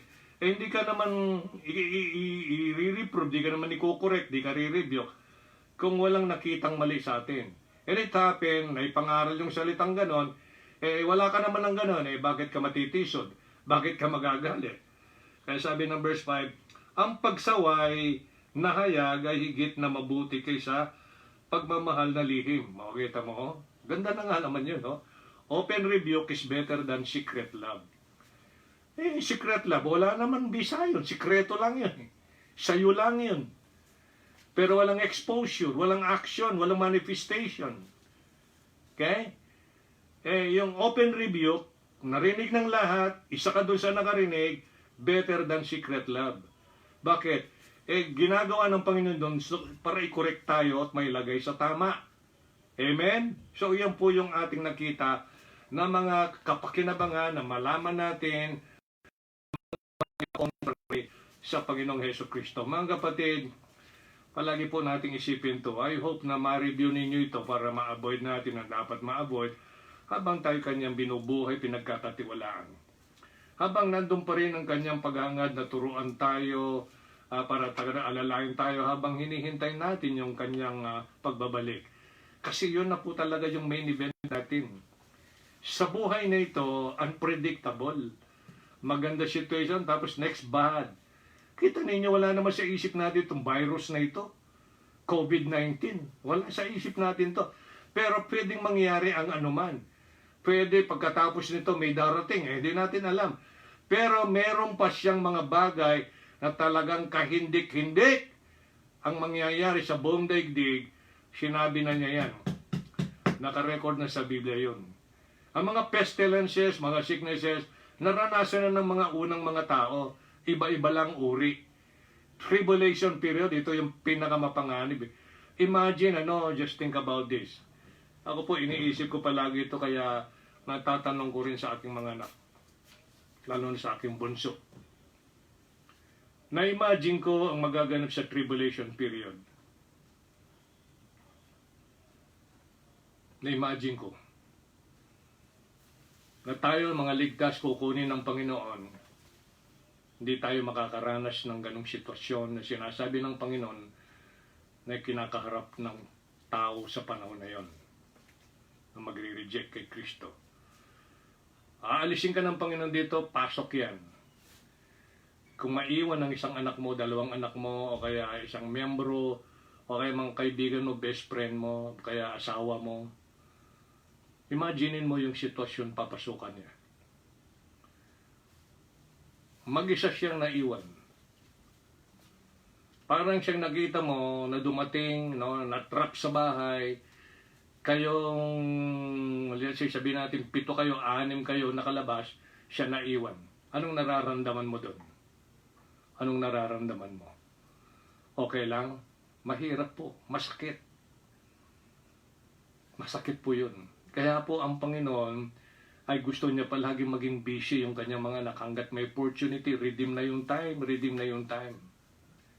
Ang buhay na pinapahiram niya, gamitin na natin worthily para sa kanyang pangalan, karangalan at kapurihan, para naman dun sa ating kapwa na yan ang pangalawa, na mahalin natin ang ating kapwa na gaya ng ating sarili. Kaya habang may opportunity, padama natin, pakita yung pagmamahal na pinakita at naranasan mo at naunawaan nga tinanggap mo yung pagmamahal ng Panginoon nung tinanggap mo siya na bagaman napakataas na Diyos, nagpakumbaba, binastos, minaliit, pinatay ng taong makasalanan. And yet, tiniis niyang lahat. Kaya nga, it is finished ang wika niya. Ang kagandahan nun after the finish ay pinatunayan niya sa pamagitan ng victorious resurrection niya. Na-seal po yung victory. Kaya tayo po yung recipient noong kabuuan po ng tagumpay na yon ng Panginoon. Kaya pinapasa na lang po sa atin. Dinidetail sa Biblia kung sino siya, anong ginawa niya, anong klaseng pag-ibig meron po siya sa atin. Mag-isip po tayo. Kaya wag ho nating sirain ang panahon, mga kapatid na nakikinig. Sa alang-alang mo ito sa prayer, hilingin mo sa Diyos. Lord, here am I. Use me, Lord. Gusto ko, Lord, na maging epektibo, faithful, nakatiwala, at collaborator. Gusto ko pong magawa yung part ko. Kasi ano man ang gawin ko, hindi ko kayang tumbasan yung ginawa mo. Sa Calvary, binigay mo sa akin ng libre. Binilang mo ako sa iyong pamilya. Binilang mo ako sa iyong mga katiwala. Tinuring mo akong kaibigan. Hindi mo pinagkait ang buhay mo. Best ng langit, inilaan mo sa akin. Kapatid, sa pagdulog natin sa Panginoon sa gabing ito, kaya pagbalay-balay natin ito, isipin banayad, mahalaga ka sa Diyos. Bakit ka mo? Kasi binubuhay ka pa. Binubuhay pa ako. Hindi ho siya nagkulang kahit paano. Nai-supply yung needs. Nakikita ho natin. Nai-enjoy natin basta't po right yung mind natin at heart. Kahit salat ka sa material, nai-enjoy mo yung life. You enjoy the salvation. You enjoy His presence. You enjoy His fellowship. You enjoy His word. You enjoy His work. Kahit gano'n mang kabigat yan, hihiyain ka, etc. Maraming bagay. Malampasan ka ng gutom, okay lang yan. Masaya ang pakiramdam mo. Tahimik. Kasi nagawa mo yung kalooban niya. Kumbaga sa score, naka-score ka. At magagawa lang natin ang mga bagay na ito sa pamagitan niya. Shall we pray? Pag na namin Diyos na dakila, maraming salamat. Ay alay mo ang napakalagang oras, pangaral na natutunan namin mga bagay na iyong dinetalye sa lungat sa iyo. Ayaw mo mangyayari sa buhay namin. O kung mga nito'y nangyayari, ayaw mong mamalagi. Kung ayaw mo kaming mapunta dyan sa ganyang direksyon, kundi sa abot ng kakayahan na yung pinagkakatiwala, magawa namin ang iyong kalooban. Yung pong alam namin, Panginoon, aware kami sa presensya ng iyong banal na Espiritu. Napakadakil ang fellowship ito. Napakadakil ang gawa. Dahil ayaw mong maging nag-iisa kaming malungkot. Ayaw mo kaming nag-iisang nahihirapan. Kundi naglagay ka sa aming buhay. Mga tapat, na pagmahal, maunawain, lalaking puso ng mga kapatid. And of course, ang iyong banal na Espiritu mag-stay sa amin forever hanggat nabubuhay kami sa physical na ito. Salamat po sa mga answered prayer. Salamat sa biyaya at kahabagan. Nakakayanan pa naming mabuhay. Nakapag-isip ng maayos. Makagalaw ng may kalakasan.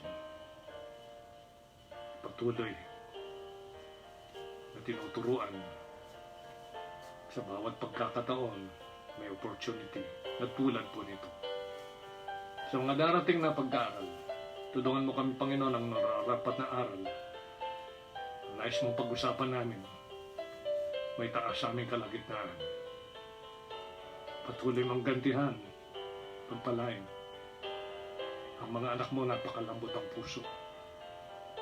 Nararamdaman sa kanilang puso ang kaligayahan, appreciation, pagtitiwala. Lord, sana po, wag mo kami pabayaan gaya ng pangako mo. Wag mo kaming iwanan sa laban na ito. Paalala mo sa amin pag kami po, Panginoon, ay napupunta sa maling kaisipan, maling gawain, maling pangarap, maling priority.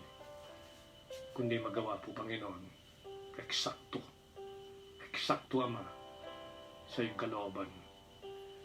Help us na sa lahat ng bagay namin ginagawa at iniisip, nalulwalhati ka. Salamat po sa mga aral na ito. Tulungan mo kami na matandaan namin palagi ito. Na kailangan i-review namin para ma-refresh ang aming memory. Tumimo ng malalim sa aming mga puso at isipan. Ang sa bawat sandali, ito po yung paalala ng iba na Espiritu.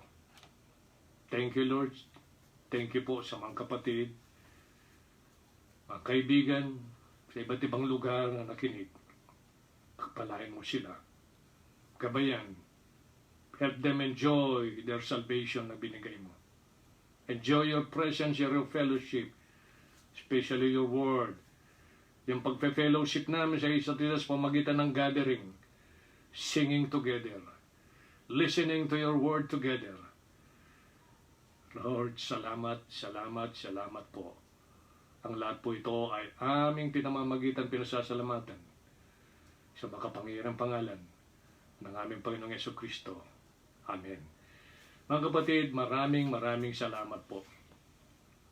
At inuuna ko na po yung aking pasasalamat sa inyong mga pakikinig, mga reaction, mga prayer, anything na pwede mong i-express pamagitan ng iyong comments or anything na pwede mong suggest. Paalala lang po, Lord willing, I said Lord willing, by Friday, yan po'y maging regular natin na pag-aaral ng salita ng Diyos. Sabihin po na natin, let's say, yung mga mid part ng turo ng Diyos, like about second coming, about rapture, etc., preparation para sa ating kinagarap sa laganap na po, yung mga bali-balita na ito, naglalagay na doon, may nagpo-program na sila na maglagay ng chip.